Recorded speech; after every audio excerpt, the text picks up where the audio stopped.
अध्याय 34 विद्याधर मोक्ष आणि शंखचूड वध. एकदा शिवरात्रीच्या पर्वावर नंद महाराज आणि वृंदावनातील गोपमंडळींना व्रताचरणासाठी करण्यासाठी अंबिकावनात जाण्याची इच्छा झाली. रासक्रीडा शरद ऋतू संपन्न झाली होती आणि त्यानंतरचा मोठा सण म्हणजे होळी किंवा दोलायात्रा उत्सव. दोलायात्रा आणि रासलीला उत्सव यांच्या मध्यावर शिवरात्री येत असते. प्रामुख्याने भगवान शंकराचे भक्त हे व्रत करीत असतात. अनेक वेळा वैष्णव जन देखील शिवरात्रीचे व्रत करतात, कारण ते भगवान शंकरांना परम वैष्णव म्हणून स्वीकारतात. तथापि भगवान श्रीकृष्णांचे भक्त नित्याप्रमाणे हे व्रत करतातच असे नाही, आणि या कारणांमुळे श्रीमद भागवतात नंद महाराज आणि इतर गोपमंडळींना एकदा इच्छा झाली असे म्हटले आहे. याचा अर्थ असा की ते नियमितपणे शिवरात्रीचे व्रत करीत नव्हते, परंतु त्यावेळी मात्र शिवरात्री साजरी करण्याकरिता उत्सुक झालेल्या गोपांनी अंबिका वनात जायचे ठरविले. हे अंबिका नावाचे वन गुजरात प्रांतात सरस्वती नदीच्या काठी आहे असे म्हणतात. तथापि गुजरात प्रांतात सरस्वती नावाची नदी मात्र आपल्याला आढळत नाही. तेथे साबरमती नावाची नदी मात्र आहे. भारतात सर्व मोठमोठी तीर्थक्षेत्रे गंगा, यमुना, गोदावरी, सरस्वती, नर्मदा, कावेरी यांसारख्या पवित्र नद्यांच्या काठावरच वसलेली आहेत. असो, नंद महाराज आणि इतर गोपमंडळी शिवरात्रीचा उत्सव साजरा करण्याकरिता सरस्वती नदीच्या काठावर असलेल्या अंबिकावनात गेले. तेथे ते मोठ्या भक्तिभावाने अंबिका आणि भगवान शिवांच्या मूर्तीची पूजा करू लागले. सामान्यपणे असे पाहाव्यास मिळते की जेथे भगवान शिवांचे मंदिर असते तेथे अंबिकेचे दुर्गादेवी मंदिरही असते. अंबिका शिवांची पत्नी असून पतिव्रतांमध्ये शिरोमणी आहे. ती आपल्या पतीच्या संगतीविना अन्यत्र कुठेही निवास करीत नाही. अंबिकावनात पोहोचताच वृंदावनाच्या गोपमंडळींनी प्रथम सरस्वतीच्या पवित्र जलात स्नान केले. तीर्थस्थळात गेल्यावर स्नान करणे मनुष्याचे प्रथम कर्तव्य आहे आणि कधीकधी त्याने शिरमुंडन करणे आवश्यक असते. स्नानोपरांत वृंदावनवासी गोपींनी मूर्तीची पूजा आणि दानधर्म केला. वैदिक पद्धतीनुसार दान हे ब्राह्मणांना देण्यात येत असते. वैद्यशास्त्रात सांगितले आहे की केवळ ब्राह्मण आणि संन्यासी हेच दान स्वीकारू शकतात. गोपमंडळींनी तेथील ब्राह्मणांना सुवर्णालंकारांनी आणि सुंदर पुष्पमाळांनी सजविलेल्या गायी दान दिल्या. दान हे ब्राह्मणांना दिले जाते कारण ते मिळकतीचा काही उद्योग व्यवसाय करीत नसतात. त्यांनी भगवद्गीतेत वर्णन केल्याप्रमाणे ध्यान संपादन, तपश्चर्या, अध्यापन इत्यादी ब्रह्मकर्मात संलग्न असावे. त्यांनी स्वतःचे शास्त्र पारंगत असावे असेच नाही, तर त्यांनी दुसऱ्यांनाही शिक्षित करायला हवे. ब्राह्मण केवळ स्वतःच ब्राह्मण होऊन राहण्याकरिता नाही, तर त्यांनी दुसऱ्यांनाही ब्राह्मण करावे. ब्राह्मणांचा शिष्य होण्याचे मान्य करणारा कोणी आढळल्यास त्याला देखील ब्राह्मण होण्याची संधी देण्यात येते. ब्राह्मण विष्णूची पूजा करण्यास सदैव संलग्न असतात, म्हणून हे सर्व प्रकारचे दान स्वीकारण्यास पात्र असतात. तथापि ब्राह्मणाला जर अधिक दान प्राप्त झाले तर त्याने ते विष्णूच्या सेवेकरिता वाटून द्यावयाचे असते. म्हणूनच वेदशास्त्रात ब्राह्मणांना दान देण्याविषयी सांगण्यात आले आहे, आणि त्यामुळे मनुष्य भगवान विष्णूंना आणि देवी देवतांना संतुष्ट करू शकतो. तीर्थक्षेत्रात यात्रेकरू स्नान करतात, श्री विग्रहाची उपासना करतात, तसेच दानधर्म करतात. त्यांनी तेथे 1 दिवस उपवास करावा असेही सांगण्यात आले आहे. यात्रेकरूंनी तीर्थस्थानी कमीत कमी 3 दिवस निवास करावा. पहिल्या दिवशी त्यांनी उपवास करावा आणि रात्री केवळ थोडेसे जळ प्यावे, कारण जलपान केल्याने व्रताचे खंडन होत नाही. नंद महाराजांनी व गोपजनांनी सरस्वतीच्या तीरावर रात्र व्यतीत केली.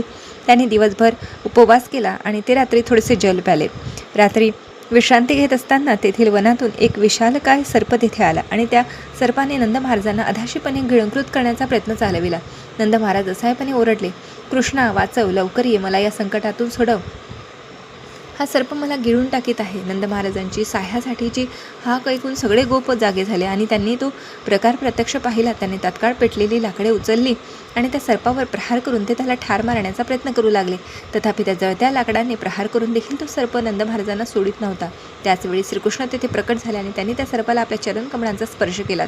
त्यांच्या चरणकमळाचा स्पर्श होताच त्या सर्पाने तत्काळ आपल्या देहाचा त्याग केला आणि विद्याधर नामक स्वर्गीय देवाचे रूप धारण केले. त्याचे ते सुंदर रूप पूजनीय वाटत होते. त्याच्या शरीरातून दैदिप्यमान तेज बाहेर पडत होते. त्याच्या कंठात सुवर्णांचा हार शोभत होता. त्याने श्रीकृष्णांना प्रणाम केला आणि अतिशय नम्रतेने हात जोडून त्यांच्यासमोर उभा राहिला. श्रीकृष्णाने त्या देवाला विचारले, तू अतिशय श्रेष्ठ देवता असावास आणि तुझ्यावर लक्ष्मीची देखील कृपा असावी असे दिसते. तू असे जघन्य कर्म कसे केलेस की ज्यामुळे तुला सर्पाचा देह घ्यावा लागला? तदनंतर त्या देवाने आपल्या गतजीवनातील कथा सांगण्यास प्रारंभ केला. हे प्रभू, तो म्हणाला, मागील जीवनात माझे नाव विद्याधर होते. माझ्या शरीर सौंदर्यामुळे मी जगभर प्रसिद्ध होतो. सुप्रसिद्ध व्यक्ती असल्यामुळे मी माझ्या विमानातून सर्वत्र प्रवास करीत होतो. असाच प्रवास करताना मला अंगिरा नामक श्रेष्ठ ऋषींचे दर्शन झाले. ते दिसायला अतिशय क्रूप होते आणि मला माझ्या सौंदर्याचा अतिशय गर्व असल्यामुळे मी त्यांच्याकडे पाहून हसलो. अशा पापकर्मामुळे मला त्या ऋषींनी सर्पयोनीत पतन होण्याचा शाप दिला. मनुष्य सौंदर्य, संपत्ती, बुद्धी, बळ अशा भौतिक ऐश्वर्यात कितीही श्रेष्ठ असला तरी श्रीकृष्णांकडून कृपाशीर्वाद प्राप्त होण्यापूर्वी तो सदैव प्राकृतिक त्रिगुणातच बद्ध असतो. हे आपण येथे लक्षात घ्यावयास हवे. विद्याधर हा भौतिकदृष्ट्या अतिशय श्रेष्ठ देव होता. तो अतिशय सौंदर्य संपन्नही होता. त्याला भौतिकदृष्ट्या सन्मानाचे श्रेष्ठ स्थान होते आणि तो विमानातून सर्वत्र प्रवास करू शकत होता. तरी देखील त्याला सर्पासारख्या अधम योनीत पतित व्हावे लागले होते. भौतिकदृष्ट्या अतिशय संपन्न व्यक्ती देखील वागण्यास दक्ष नसेल तर अतिशय अधम योनीत पतित होऊ शकतो. मानव देह प्राप्त झाल्यावर जीवाचे अधम योनीत कधी पतन होत नाही, ही मिथ्या संकल्पना आहे. स्वतः विद्याधराने म्हटले आहे की तो एक श्रेष्ठ देव होता आणि तरीही त्याला सर्पाच्या जन्मात जावे लागले होते. तथापि श्रीकृष्णांच्या चरणकमळांचा स्पर्श झाल्यामुळे तो त्वरित कृष्ण भावनेत आला आणि आपल्या मागील जन्मात वस्तुतः पापी असल्याने त्याने मान्य केले. एका कृष्ण भावना भावित व्यक्ती हे जाणतो की आपण सदैव श्रीकृष्णाच्या दासांचे दास आहोत. आपण अतिशय नगण्य आहोत आणि आपल्या हातून जे काही चांगले घडत असेल ते सर्व श्रीकृष्णाच्या आणि गुरुदेवांच्या कृपाशीर्वादाने शक्य होत आहे. विद्याधर पुढे म्हणाला, हे प्रभू, माझ्या सर्वोत्कृष्ट शरीर सौंदर्याचा मला अतिशय गर्व होता. मी ऋषीश्रेष्ठ अंगिरांच्या कुरूप शरीराचा अवमान केला. त्यांनी माझ्या पापाबद्दल मला शाप दिला आणि मी सर्प झालो. आता मला जाणीव होत आहे की ऋषींनी दिलेला शाप वस्तुतः शाप नव्हता, ते माझ्यासाठी एक वरदान होते. त्यांनी शाप दिला नसता तर मला सर्पदेह मिळाला नसता. तुमच्या चरणकमळाने लाथाळले जाण्याचे सौभाग्य प्राप्त झाले नसते आणि भौतिक दूषणातून मी मुक्तही झालो नसतो. भौतिक अस्तित्वात 4 गोष्टी अत्यंत महत्त्वाच्या आहेत. सन्माननीय कुळात जन्म घेणे, भरपूर धनसंपत्ती असणे, अतिशय विद्वत्ता असणे आणि अतिशय सुंदर असणे. या गोष्टींना भौतिक संपदा समजली जाते, परंतु दुर्दैवाने कृष्ण भावने अभावी या गोष्टी पापाची आणि पतनाची कारणे होतात. विद्याधर एक देव होता, तसेच त्याला सुंदर शरीरही मिळाले होते, परंतु गर्वामुळे त्यांची अधोगती होऊन तो सर्पाच्या योनीला गेला. म्हणून या प्रसंगावरून आपल्याला समजते की जे भौतिक संपत्तीमुळे गर्विष्ठ झाले आहेत त्यांनी दुसऱ्यांशी शत्रुत्व करू लागले आहे ते पतित होऊन सर्पयोनीत जातात.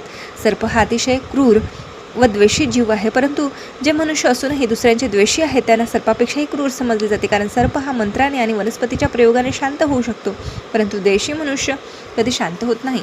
हे प्रभू, विद्याधर पुढे म्हणाला, माझी सर्व प्रकारच्या पापकर्मातून सुटका झाली आहे असे मी समजतो. आता मला माझ्या लोकात स्वर्गलोकात जाण्याची अनुमती मिळावी. विद्याधराच्या या विनंतीवरून आपल्याला असे समजते की जे लोक काम्य कर्मात आसक्त आहेत, उच्च लोकातील भौतिक सुखाची इच्छा धरणारे आहे, ते पूर्ण पुरुषोत्तम भगवंतांच्या अनुमतीविना आपले ध्येय प्राप्त करू शकत नाही. भगवद्गीतेत म्हटले आहे की अल्पबुद्धीचे लोक भौतिक लाभ प्राप्त करण्याची इच्छा धरतात आणि म्हणून अनन्य देवतांची उपासना करतात, परंतु त्यांना या देवतांकडून प्राप्त होणारे वर हे भगवान विष्णूंच्या आणि श्रीकृष्णांच्या अनुमतीनेच मिळत असतात. देवतांकडे भौतिक लाभ प्रदान करण्याचे सामर्थ्य असत नाही. जरी कोणाला भौतिक लाभाचे आकर्षण असेल तरी देखील तो श्रीकृष्णांची उपासना करू शकतो आणि त्यांच्याकडे इच्छित वरदान मागू शकतो. श्रीकृष्ण भौतिक वरदान देण्यातही पूर्ण समर्थ आहे. तथापि देवतांकडे भौतिक वरदान मागणे आणि श्रीकृष्णांकडे भौतिक वरदान मागणे यात अंतर आहे. ध्रुव बाळाने अढळ पदासारखे भौतिक वरदान प्राप्त करण्यासाठी भगवंतांची आराधना केली, परंतु जेव्हा भगवंत त्याच्यावर प्रसन्न झाले आणि त्याला प्रत्यक्ष दर्शन दिले तेव्हा तो इतका संतुष्ट झाला की त्याने कोणतेही भौतिक वरदान स्वीकारण्याचे नाकारले. बुद्धिमान मनुष्य देवी देवतांची उपासना करीत नाही किंवा त्यांच्याकडे काही मागतही नाही. तो सरळपणे कृष्ण भावनेचा स्वीकार करतो आणि काही भौतिक वरदान मिळवण्याची इच्छा असेल असता तो श्रीकृष्णांकडे याचना करतो, देवी देवतांकडे नव्हे. विद्याधराने श्रीकृष्णांकडे स्वर्गलोकाला परत जाण्याची अनुमती मागितली आणि अनुमती मिळण्याची वाट पाहत असताना तो म्हणाला, तुमच्या चरणकमळांचा स्पर्श प्राप्त केल्यामुळे मी आता सर्व प्रकारच्या भौतिक दुःखातून सुटलो आहे. तुम्ही सर्व योग्यांमध्ये परम सामर्थ्यवान आहात. तुम्ही आदिपुरुष आहात, भगवंत आहात. तुम्ही अखिल भक्तजनांचे स्वामी आहात. तुम्ही अखिल लोकांचे महेश्वर आहात आणि म्हणून मी तुमच्याकडे अनुमती मागत आहे. तुमच्या चरणी पूर्ण शरणागत म्हणून माझा स्वीकार व्हावा. तुमच्या दिव्य नामांच्या संकीर्तनात अखंडपणे संलग्न असलेले भक्त सर्व पापकर्मातून मुक्त होतात. तेव्हा व्यक्तिशः तुमच्या चरणकमळांचा स्पर्श प्राप्त करणारे निश्चितच पापमुक्त आहेत. म्हणून मला खात्री आहे की केवळ तुमचे दर्शन व तुमच्या चरणकमळांचा स्पर्श प्राप्त करून मी आता ब्राह्मणांच्या शापातून मुक्त झालो आहे. तदुपरांत तेथे भगवान शिव आणि अंबिकेची पूजा व शिवरात्रीचा व्रतोत्सव साजरा करण्यासाठी आलेल्या वृंदावनवासी गोपांनी आपले कार्य आटपून वृंदावनाला परत जाण्याची सिद्धता केली. वृंदावनाला परत जाताना त्यांना श्रीकृष्णाच्या अद्भुत कार्याचे स्मरण होत होते. विद्याधराच्या मुक्तीच्या प्रसंगाची आपापसात चर्चा करून ते श्रीकृष्णांवर अधिकच अनुरक्त झाले. ते भगवान शिव आणि अंबिकेची पूजा करण्यासाठी आले होते, परंतु परिणाम असा झाला की ते श्रीकृष्णावरच अधिकाधिक आसक्त झाले. त्याचप्रमाणे व्रजबालांनी श्रीकृष्णावरील आसक्ती वाढावी म्हणून कात्यायनी देवीची उपासना केली होती. भगवद्गीतेत म्हटले आहे की जे लोक वैयक्तिक लाभासाठी ब्रह्मदेव, शिव, इंद्र, चंद्र अशा देवतांच्या उपासनेत आसक्त आहेत. ते अल्पबुद्धीचे आहे.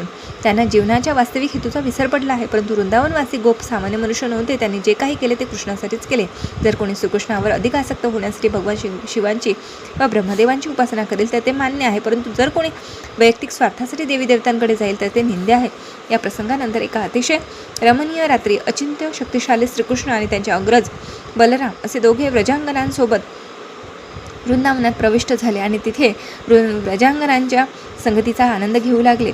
त्या दोघांनी अतिशय स्वच्छ पोशाख केला होता. अंगावर चंदनाची उटी लावली होती. गळ्यात पुष्पहार घातले होते. त्या तरुण व्रजरमणींनी देखील सुंदर वस्त्रालंकार घालून आकर्षक शृंगार केलेला होता.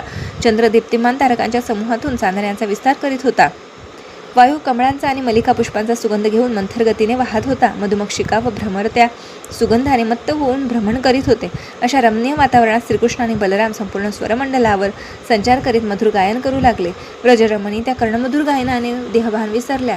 त्यांचे केशवास मोकळे झाले. वस्त्रे शिथिल झाली आणि केसातील हारातील फुले गाळून पडली. अशा रीतीने श्रीकृष्ण बलराम व्रजांगना गायनात तल्लीन झाले असताना तिथे कुबेराचा एक असुर सहचर प्रकट झाला. त्याचे नाव शंखचूड असे होते. त्याच्या माथ्यावर शंखाच्या आकाराचे एक मौल्यवान रत्न होते. ज्याप्रमाणे कुबेराच्या 2 पुत्रांनी आपल्या ऐश्वर्याने उन्मत्त होऊन नारद मुनीच्या उपस्थितीला दाद दिली नव्हती, त्याप्रमाणे हा शंखचूड देखील भौतिक ऐश्वर्याने अतिशय गर्विष्ठ झाला होता. त्याने असा विचार केला की श्रीकृष्ण आणि बलराम हे सामान्य गोपबालक या ठिकाणी अनेकानेक सुंदर मुलींच्या सहवासाचा आनंद घेत आहे. सामान्यपणे या भौतिक जगात श्रीमंत मनुष्य विचार करतो की सुंदर स्त्रियांचा केवळ आपण उपभोग घ्यायला हवा. शंखचूडानेही विचार केला की आपण कुबेराच्या धनाढ्य समाजातले आहोत आणि आपणच त्या अनेकानेक सुंदर मुलींच्या संगतीचा आनंद घेतला पाहिजे. श्रीकृष्ण आणि बलरामांनी नव्हे, त्यांनी तत्काळ त्यांचे अपहरण करण्याचा निर्णय घेतला. तो व्रजरमणींमध्ये श्रीकृष्ण बलरामांच्या समोर आला आणि त्या मुलींना उत्तरेकडे घेऊन चालला. श्रीकृष्ण बलराम तिथे उपस्थित असताना तो त्यांच्यावर इतके वर्चस्व गाजवू लागला की तो जणू काही त्यांचा स्वामी अथवा पती असावा.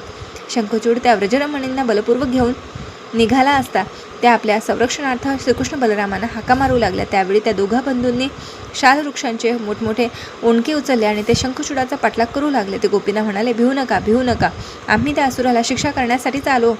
त्यांनी काही क्षणातच शंखचूडाला गाठले. ते दोघे बंधू अतिशय बलवान असल्याचे पाहून शंखचूडाने व्रजरमणींना तेथे सोडून दिले आणि तो भीतीने तेथून पळून गेला. तथापि श्रीकृष्णाने त्याला जाऊ दिले नाही.